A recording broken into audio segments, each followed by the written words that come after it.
Welcome to Turtleneck Tabletalk, the podcast that seeks insightful conversations while promoting the growth of our community.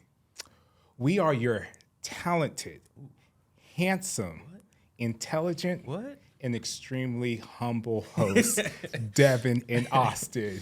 That's right. And we are excited for this week's episode.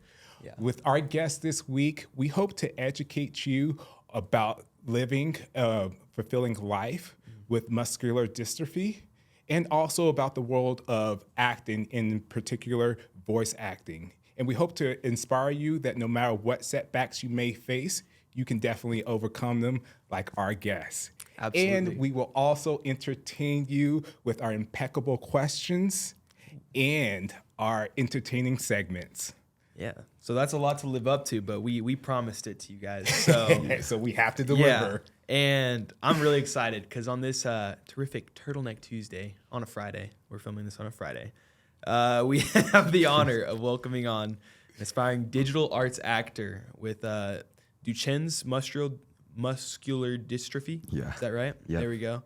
And yeah, Shocker Studios' very own Steven Soetjoadi. Yep. Welcome on. Thank you for coming on, man. Appreciate Right. you. Yeah. Yeah. Thanks for having me here. Yeah. That's pretty exciting. It's like my first podcast I've Are you ever been in. serious? Yeah. Your first Really? of many. Yeah. I was gonna say, yeah, with voice acting, you got a lot of them to go, right? Yeah. Yeah, definitely. Well, our first question for you kind of goes right into it. So, you grew up in Singapore, Yeah. and came over to Wichita. What were kind of the first steps for you in overcoming the uncertainties of moving overseas and pursuing a career that you wanted to? Yeah. So first off, like one of my biggest worries was accommodations, because like back home, like usually, especially like nightly routines, like going to take a shower, going to bed, we have like ramps in our house.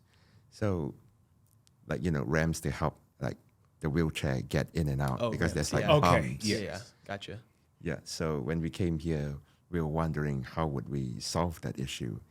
And the good news is that I had like family living here, so they had their own house. But there was a downside. Their bathroom was like, there was like a massive curb. So Yeah. we kind of had to like renovate it and Okay. stuff, which kind of took some money. But I mean, honestly, after coming here, it's like, it was worth it. Yeah. Yeah. Yeah, I believe it, man. Because there's a lot of stuff that you can do here at Shocker Studios, and there's a lot of cool stuff we've seen you do through their posts and stuff. Yeah. But yeah, so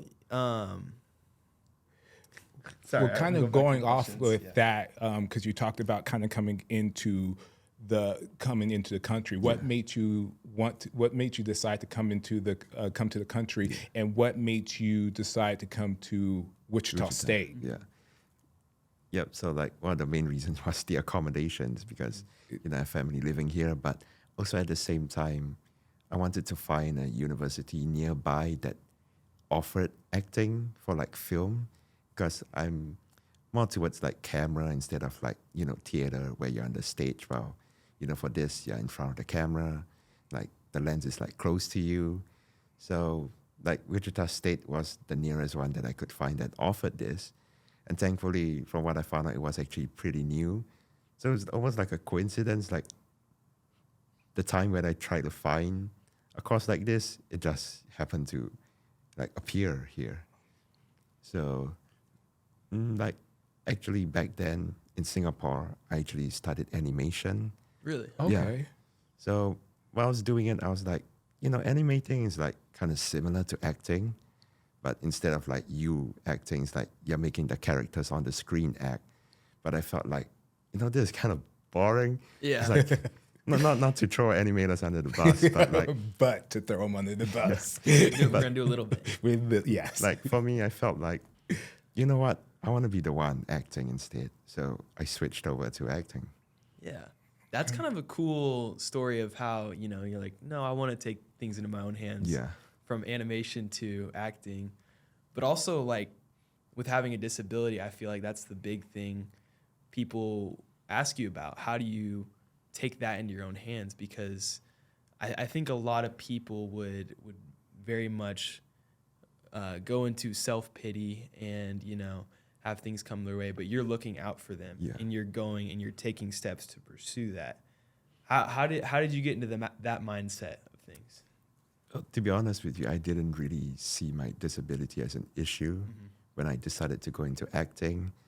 All I saw is that, like with the Oscars and stuff, I didn't really see much representation for disabilities.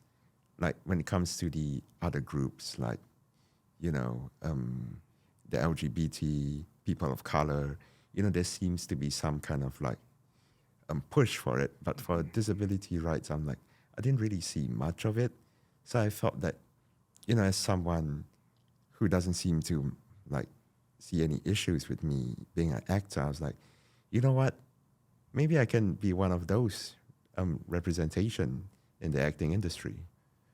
It's like such a valid point, because that's something like you were saying that's kind of overlooked, because you always hear about like, the big push for POCs and just like all these others, but you don't really hear too much about the big push for disabilities until kind of recently, but that's such a valid point. Yeah, no, that's true. And I think Shocker Studios has done a great job of like equipping you definitely. with a lot of different ways. What have been some of the ways that you've really been excited to, the opportunities that you've taken, some of those opportunities that you've been really excited to undertake? What are some of those? Sorry, my question skills are off today. I mean, they're off most They're of the time. always I pretty love rough, that you think it's just today. Sorry. Yeah, I mean, I like how Shocker Studios also doesn't really see my disability as an issue. It's more like a opportunity, to like, we've been working with students who don't really have like disabilities that impede like stuff, but like, this is a good chance for Shocker Studios to learn as well how do you deal with students with disabilities.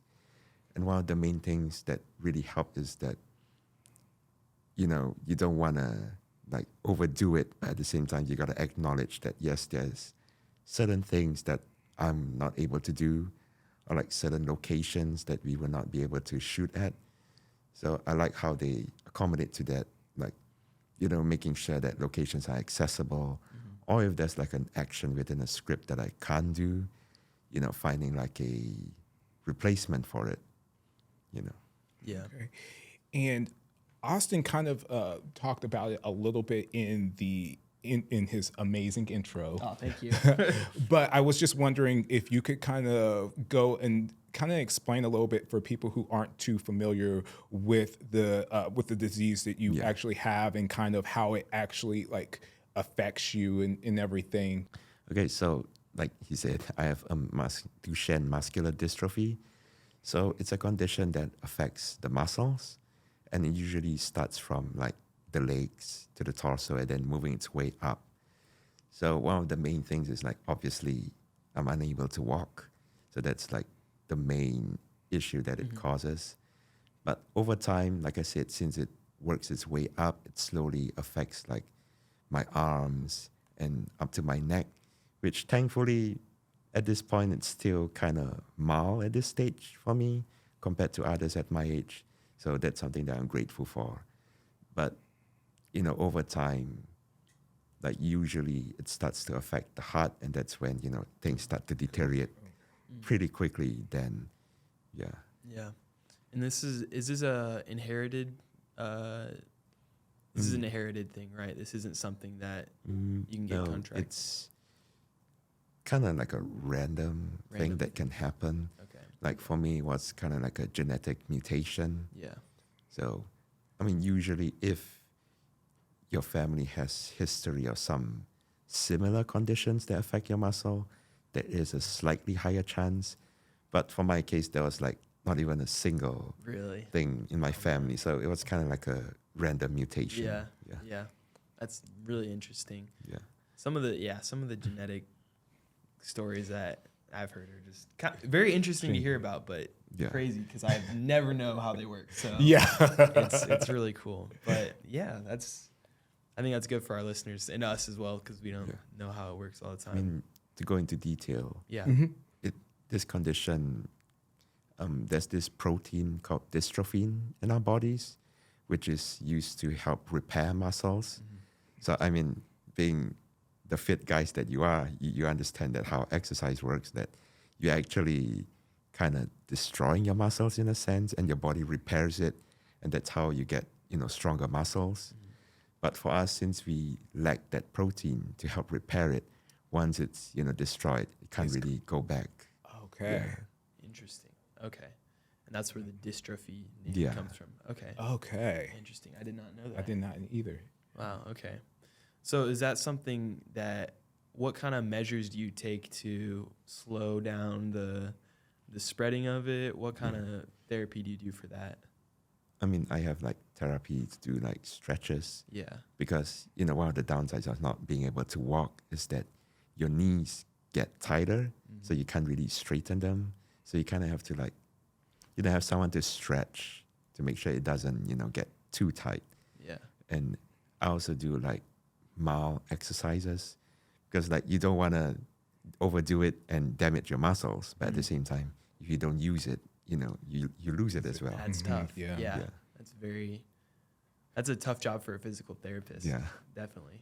Well, that's something that, it's an opportunity to move on. Yes. So I'd love to see what new things come out for working with that sort of Yeah. dystrophy. So interesting to see. So what are some things that most people would kind of like take for granted that like you have to overcome or navigate or with the disease? Yeah. I mean, as of right now, my biggest like thought that I have is being able to be on your own, because like people my age, like I'm 26, like people at my age are already, away from their families and being able to like explore things on their own.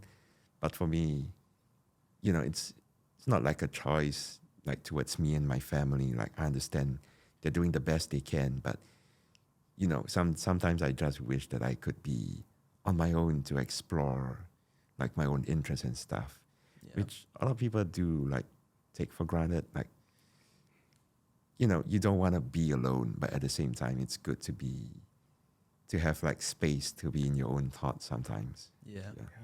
Do you get that at all, or do you get your own space sometimes, or just living with the family? Because it's nice being in college. I'm an hour away from my family, but I'm also an hour back to my family. So it's a nice distance where I can manage it. But I do have the luxury of not having siblings in the next door. So has that been kind of tough? Another challenge for you as well? Yeah, it's been a bit of a fine line because I'm always with my parents every day back home, but when we go out to like here at Shocker Studios, I try to tell my dad to like, hey, maybe you should just like wait nearby, like not be just too close to me, but at the same time, if I need help, at least he's somewhere nearby that I know. Yeah, that's kind of a like you said, you fine got- line that's to a very- navigate. yeah. Gotta balance Yeah. it. Yeah, still learning how to do that. Yeah. Yeah, I believe that. I'm glad but yeah, so your family comes in with you to Yeah. Shocker Studios. Is your dad learning everything as well too? Is he gonna be coming after? Nah, he's just No, he's just sitting there. there waiting. All right. Well, he should maybe study along with you. So Yeah. he can, get that family acting tree in there. That'd be good. Suggestion. Just a suggestion. Yeah. So with going into all those classes, what initially got you into animation first of all? Because you started that in Singapore. Yeah. And I guess you told us already what got you in from animation to voice acting, but where was your mind at, and why did you get into that category? Well, I first started animation because I wanted a creative job in the future. Because if you look for classes, you gotta think about jobs as well. Yeah. Yes. And like animation isn't too restrictive of people with disabilities because, yes, there's 2D animation where you gotta use your hands to draw, which is I'm not really like that good at drawing anymore because really? of my Yeah. condition. Okay. But there is also the 3D aspect where you're usually in front of the computer, and that's more accessible than pen and paper. So yeah, I just wanted something creative that I could just use my creativity for. Yeah. Yeah. What was there any like movies or shows that got you into Yeah, definitely. Like inspired? What were you watching growing up? I watch a lot of Disney animations. Yeah. Okay. So What's your favorite? it's actually one of the more lesser known films that Disney actually tried to push under the rug. It's Treasure Planet. Yes. Okay. Haven't seen it. They pushed it under the rock too quick. I didn't get to it before it was under. Yeah, which is kind of disappointing because it actually happened during like what many would call the Disney's experimental era. So like Treasure Planet, Lilo and Stitch, those kind of movies where they kind of mix like different styles together. Like Treasure Planet, I'm not sure if you've seen it, they kind of mix some 3D aspect to it. I kind of remember it because I remember it was like different. I Yeah. can't remember like plot stuff because Austin will tell you I'm really bad. I will remember the most random stuff, but like quotes and stuff I won't. But I remember that it was like a mix of stuff. Like it was just kind of, it was out there. It was different and kind of, I would say, ahead of its time. If that's Yeah. So that kind of made me like appreciate animation. Yeah. Yeah. And they had like a flying pirate ship too, if Yeah. I'm not mistaken. That's what I remember about it. Okay, that was the cool part. Yeah. That would definitely inspire me for animation too. That is a cool thing to watch.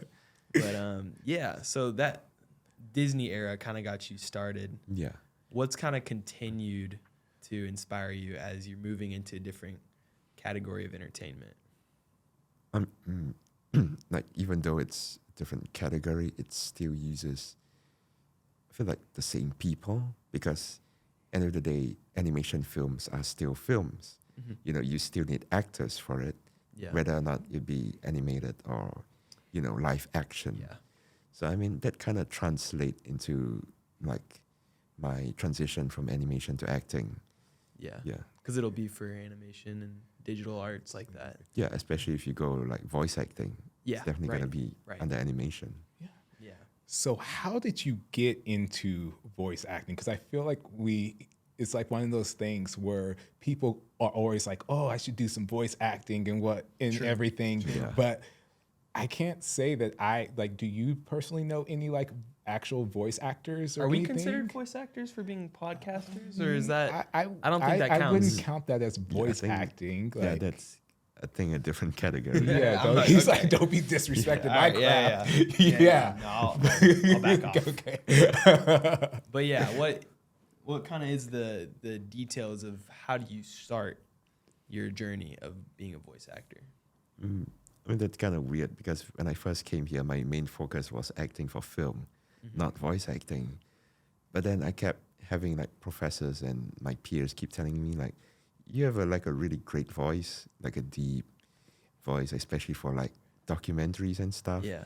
Like David Attenborough. Yeah. Yeah. Yeah. So I was like, you know what? That actually sounds interesting because not just when like things that I used to watch when I was young, it wasn't just Disney animations. I watched a lot of documentaries as well, like Animal Planet, Discovery Channel. And it's always been like something that I've been interested in. And I was like, since I have the voice for it, why not just go for it? Yeah. Yeah. Have you had any opportunities to narrate that stuff? Similar stuff? Well, unfortunately, in Shocker Studios, there hasn't been much documentaries being made yet. But I heard from one of my professors, Kayla, she said that next semester they're planning to film a documentary about the bisons here in Kansas. Yeah. Yeah. So yeah, I'm looking forward to it. Are you? So they scheduled in for Yeah, for they voice acting that. they scheduled me For to be the narrating? voice actor for it. Nice. man, Look that's at that. awesome. You're hearing it first. So if you see a bison walking over there, tell us what it's doing in a voice acting way. All right. I'll I'm putting you try. on the spot. Yeah, you are. I am. I'll be kind of like, so, as you can see, the bison, a magnificent animal, and it's grazing in the fields. From what I've heard, bison usually graze away from water and not towards it. In this way, it kind of makes it more good for the environment. As we know, cows usually graze near the water, and their waste usually pollutes it. But as a bison, as you can see, far away from water, alone in the fields. Dude, I can close my Oh, eyes. I and just see it did. I happening was just right like, now, right over I'm there. picturing it. It's just, yeah. That's awesome, dude. I'm looking forward to that. Yeah, it's kind of tough without a script because Without a the script, it's script, tough. yeah, but when you it comes did to well, documentaries, like, yeah. you gotta give actual facts. yeah. Just Yeah. make them up on the spot. Yeah. Too, so, yeah. Is there a line that you say that you like to say when like, for if I were like, who's the guy who did Darth Vader's voice? Like James Earl Jones. Jones, Yeah. If so, he says, Luke, I am your father. Is there a Yeah. line that you have that you like to like flex on people per se? We're allowed to quote like other characters, right? Mhm. On this Yeah. podcast. Yeah. So one of the voices that I like to go for is Kratos from God of War. Oh, yeah? Yes, Yeah. yes. So let's see, one of the phrases like in the most recent one where he like moved over to Norse mythology. Mhm. Like there's this character called Balder who like knocks on his door. His introduction is like he tells him like, I do not have like what you seek. So it's something like, I do not have what you seek. Leave my home. So it's kind of like, I will. Okay, Yeah. jeez. All right. Oh, wow. No, yeah, that's awesome. That's awesome. Did you get to play the Ragnarok game? nah, unfortunately, I don't own a It's PlayStation. It's a cool so. voice though. So, kind of going off of that though, like, what are your favorite types of voice to act? Yeah, usually like deep voices like Just deep Kratos. Yeah. those type of characters. Yeah. And so, for what is, because we've been able to do an interview and have on our podcast like a music theater person, and they were able to talk about how the audition process is like for them. And we've had a modeling agent on, and they talked about and we got to experience like booking models and everything. So what is like a voice acting like audition? Like, what does that entail? So usually how it would look like is that you probably, I mean, it depends on the company. You might get the script in advance, but not too much, probably like less than 24 hours in advance. Or you might actually get the script at the audition. So you kind of, if that happens, you only have like a few minutes to look over the script, think about what voice you want to use for it. Because, it really depends. Unless they specify, like, oh, we are looking for a deep voice or something like that, you can actually just be creative. But if they do specify, I mean, like, it says deep voice, but what kind of deep voice? There's still many different types. Yeah. So usually you go over the script, you read, you try to get a feel of what they're looking for. And, in the audition, you usually be in the studio with the mic, and they just kind of want to hear you, go through the script. Yeah. Yeah.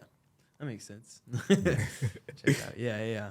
But Yeah, and I mean, sometimes they might give you directions, like, oh, that was good, but we're kind of, let's try something with a bit more timbre, for example. And they're also looking for whether you can follow instructions, Yeah. Very true. That's good. Yeah. What? Yeah.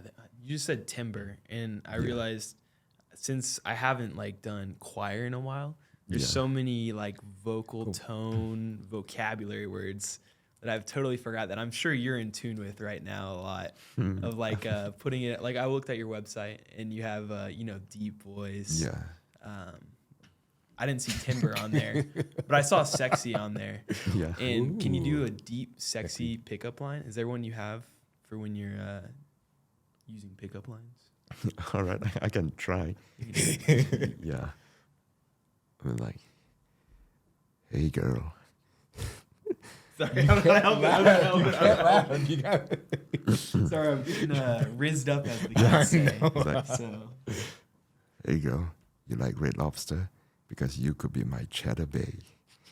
I mean, oh my gosh. Okay. Do you have a cheesy biscuit with that too? Is that what they do at Red Lobster? I don't know. That's a good pickup line. Though. Yeah. So it worked on me. So nice, dude, nice. I could see a voice acting role for who would fall under that category of like. I would say there is adult voice acting. A what? Adult voice acting. So it's like voice acting for. I don't know what character that would be. I mean, usually, like you said, like you're trying to play like a sexy character trying to seduce someone. Yeah. You know, there are like adult games where, you know, you like kind of true. yeah, Yeah. like you That select could- you select your options. Yeah, so Yeah, there's a lot of voice acting out there. I'm reading. Yeah. What would be your dream voice acting job? If there's a character you could take over, would it be Kratos?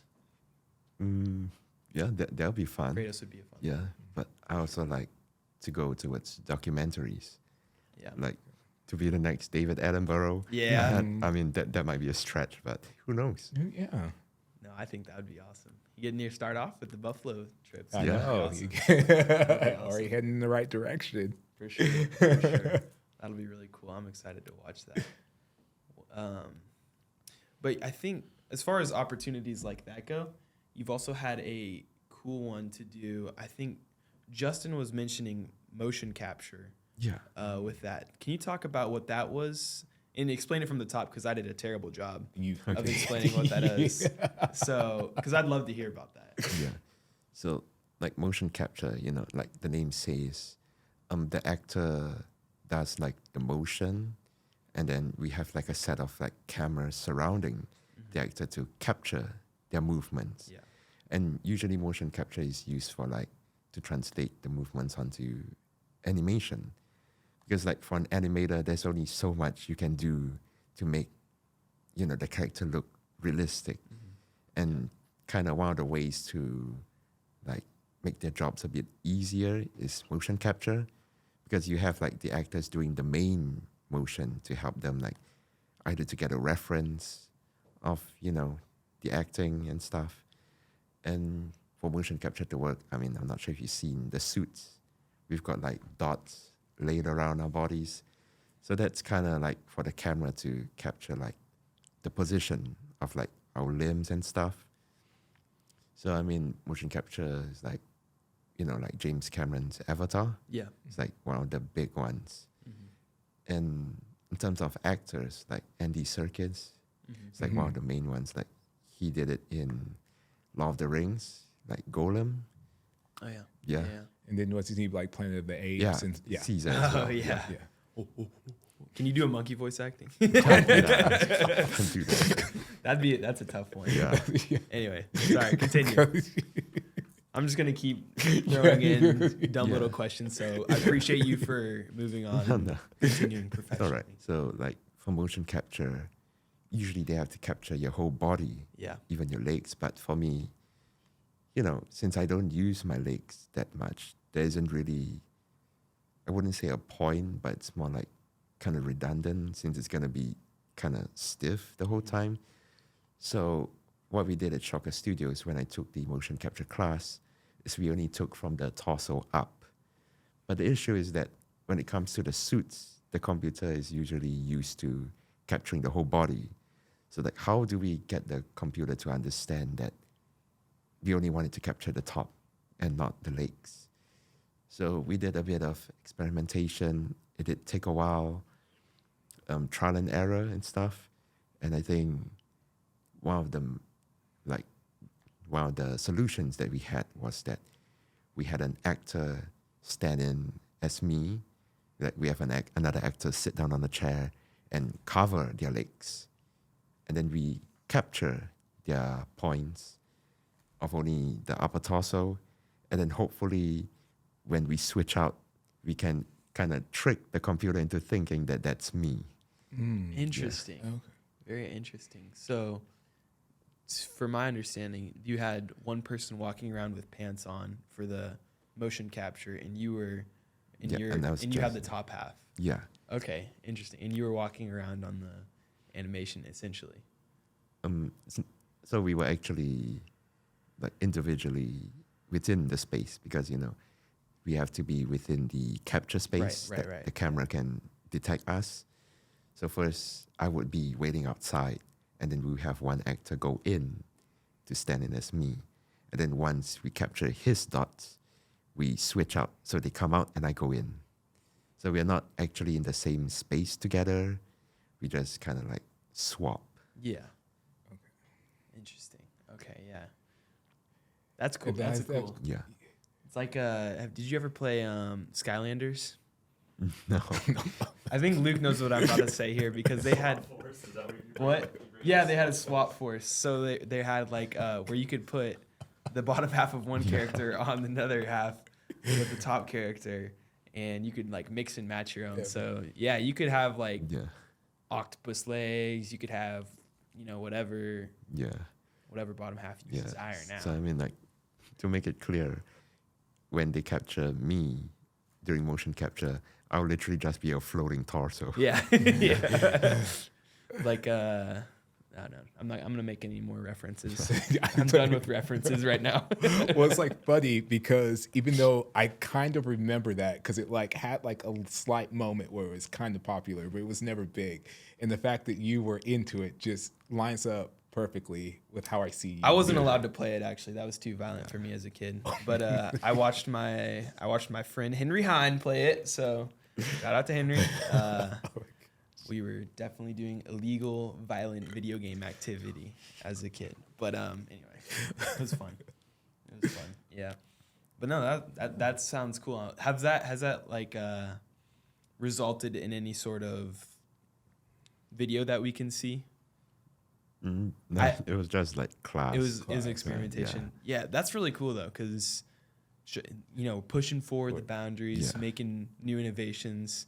Because that's like something that like hadn't been done before, not too often, Yeah. correct? Like that's like kind of like Yeah, it was pretty rare to the point that we, Justin and like the professor in charge, like they had to like kind of reach out to others who kind of did motion capture outside of Shocker Studios, and even they didn't really have a solution, more like an idea. So from that, you can kind of tell that it's not really been done as much. Yeah. Yeah.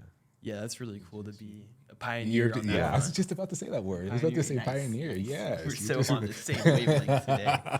Yeah, that is awesome. And I can see there's probably a lot of more future opportunities to Yeah. do some pioneering. Yeah, I mean, with improvements in technology, it might actually get easier to have someone with a disability to be in motion capture. Yeah. Yeah. Where do you see the future of that going? Are there any trends where you I mean, envision it going? as of right now, because motion capture suits require like dots to be put on them. Right now, I think they're trying to make it more, what do you call it, like adaptable. So like suits that don't actually need dots anymore is what I'm seeing like coming up next. Or like being able to like have the space, bring the space outside of the studios. So like having the cameras like Pretty cool. portable, Yeah. Yeah. That's interesting. Mm. Do they have that yet? I mean, They don't have that? I've seen behind the scenes of Planet of the Apes, and I think they're starting to have it Okay. because they did like motion capture out in the forest. Yeah, that's Yeah. that's insane. Yeah. I acted like I was like shocked they didn't have it, but it's also a crazy Like technology like, to have. So that is cool, and that would be cool to see. You get to work on some of that as well. Mm, yeah. Yeah, cool deal. What else do we have? I've went totally off. No, we've been pretty good about staying on Okay, point, good. but I think we, moving on. Let's inspire some people. Yeah. Let's get inspired. Good time to do some inspiring segments. Yeah.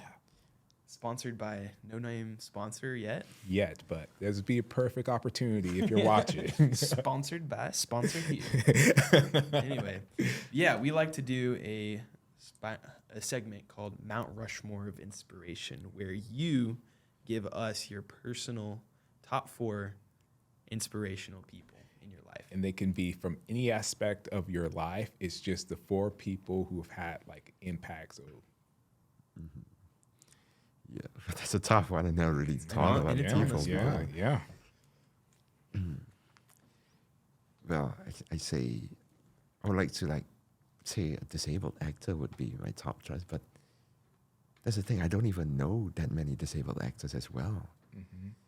So I understand like guessing Peter Dinklage could be one Okay. Sure. because I mean, it is considered a disability. Yeah. What he has, I'm not sure exactly what it is. Yeah, a lot of accessibility is restricted for him as well. Yeah, but like I've seen him recently on Hot Ones. Oh, yeah. Yeah. And it's kind of inspiring that, despite his disability, he's still able to be successful. And honestly, he's one of the more successful disabled actors that I've heard of recently. Yeah. Yeah, especially like his role in Game of Thrones. Absolutely. That- Yeah. Even though I didn't watch it. Yeah. It's a great watch. Yeah. I mean, I still recognize like his ability. Underrated role he had, Miles Finch in Elf. Yeah. Underrated. Anyway, just putting that out there. Continue. Yeah. And as someone who also like really likes music, like I know it sounds generic, but like Taylor Swift, like You just struck a chord with him. I did. Yes. like it's her songs actually do like kind of touch on like a more personal aspect. Like, I mean, I'm guessing you're a Taylor Swift fan. Yeah. When we did our individual podcasts, we questioned each other, and one of our questions were for male or female, if we could have our dream singer on, who would it be? And I said Taylor Swift, and he thought that I was like joking, but he's learned since then too that I was like He serious. was doing it for views, I No, think. no. That's my suspicion. No? Yeah, but like the song "I Can Do It with a Broken Heart," like ever since she released it.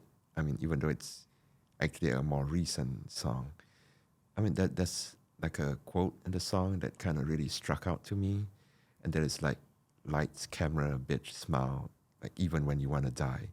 So that kind of told me like, as an actor, no matter what happens in your life, when the cameras are on, you're there to act. So it's like it doesn't matter whether on that day you're feeling sad, you're happy, you're scared, you're there to act. So you have to be that character, not yourself. So, I mean, obviously once the cameras are off, you're allowed to go back to be yourself, but kind of taught me that, it's your job. You have to do what you got to do. Yeah. No, that's Taylor Swift inspiration right there. Got it live. Yeah, and I'm guessing since for my third person, I guess David Attenborough. There you go. I mean, with him and his documentaries, like he's been doing it for a very long time.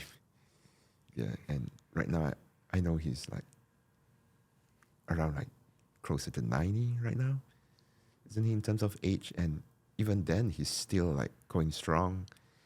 And I like the way he's not just doing like the narration, he's actually educating people.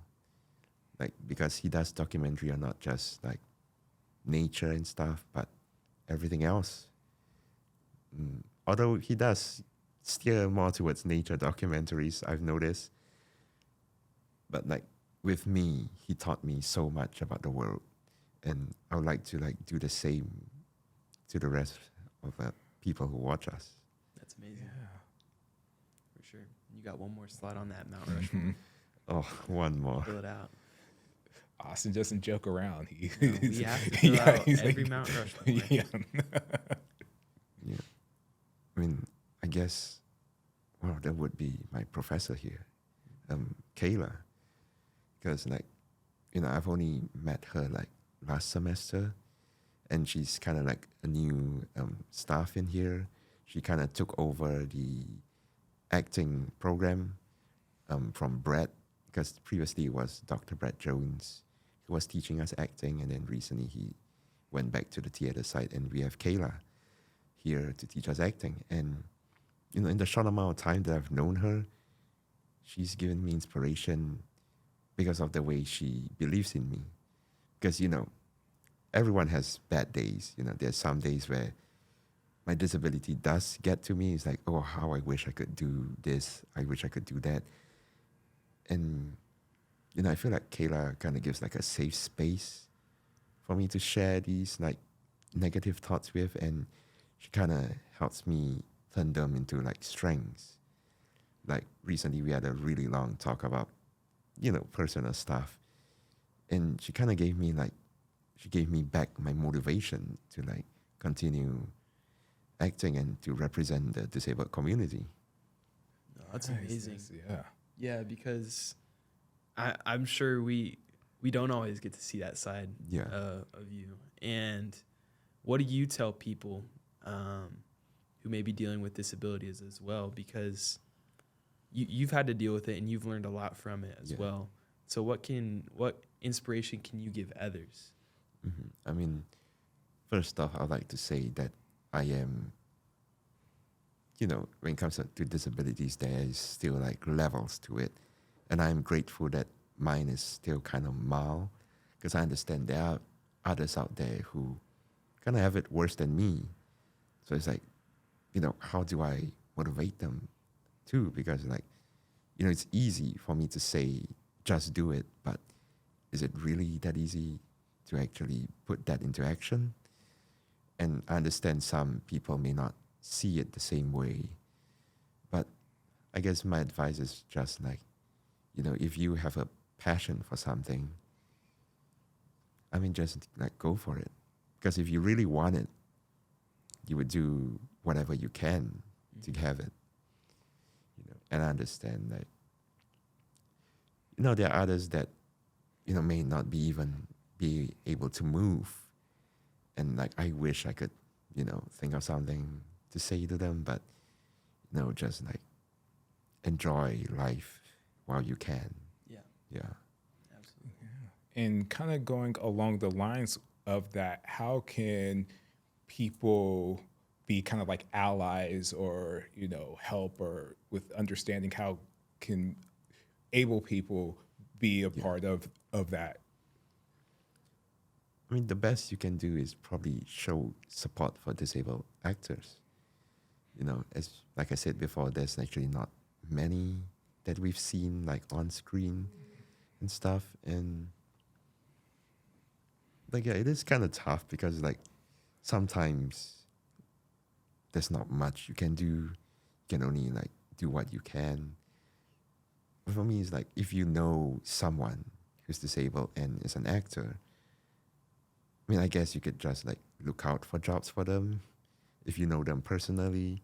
But if you're talking in terms of like an audience,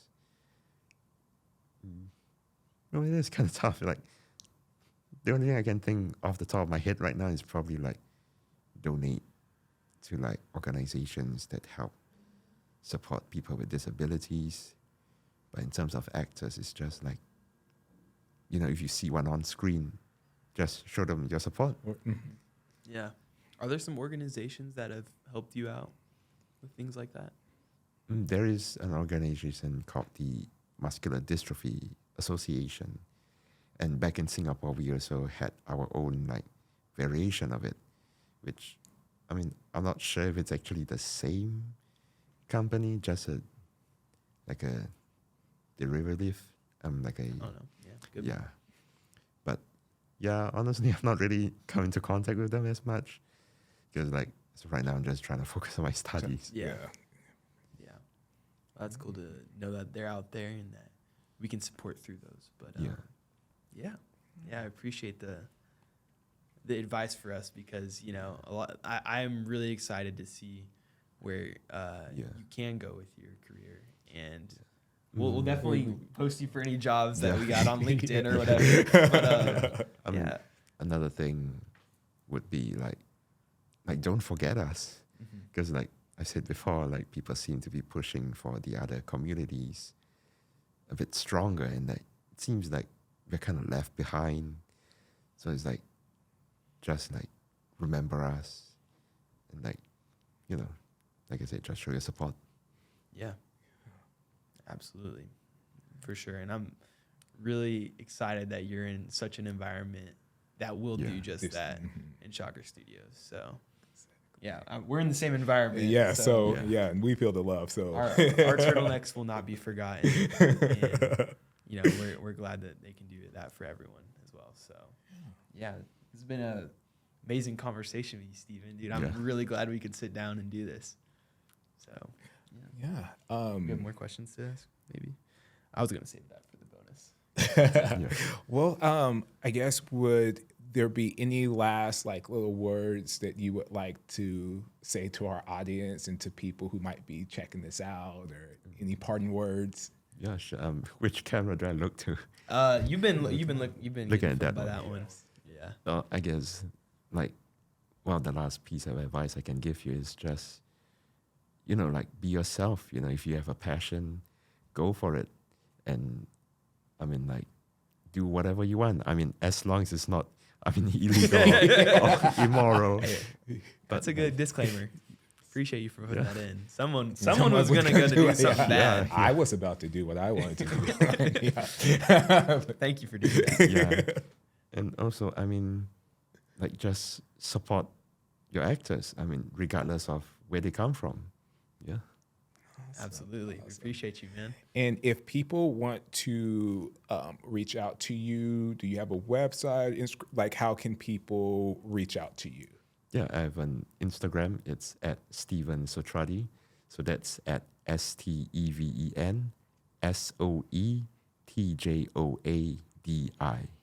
Yeah. Yeah, it's a pretty, my last name's a pretty big doozy. So. Yeah, I'm glad I could pronounce it. Somewhat correct. Yeah. Well, thank you for coming on to the podcast. It's been such a pleasure to have you on. I know that it's taken a while for us to be able to get you on, but we are really excited that we get to have this opportunity to not only be your first podcast, hopefully your best, but to be able to, I want to thank you for sharing your story and opening up so much to us, because even as we were getting prepared for this podcast, we were kind of we were trying to figure out what angle to go at and everything, and just you being so open and so willing to express your story. And I think it's just it's such a powerful story. And we are really thankful that you took time out of your day to be here and to be so open and just, let your voice be heard, so. Yeah, and thank you for letting me be on your podcast. Wow. Yeah, yes. Absolutely. Well, thank you for checking out this week's episode. Don't forget, if you haven't already, to subscribe and follow us on all our social medias. And thank you for tuning in.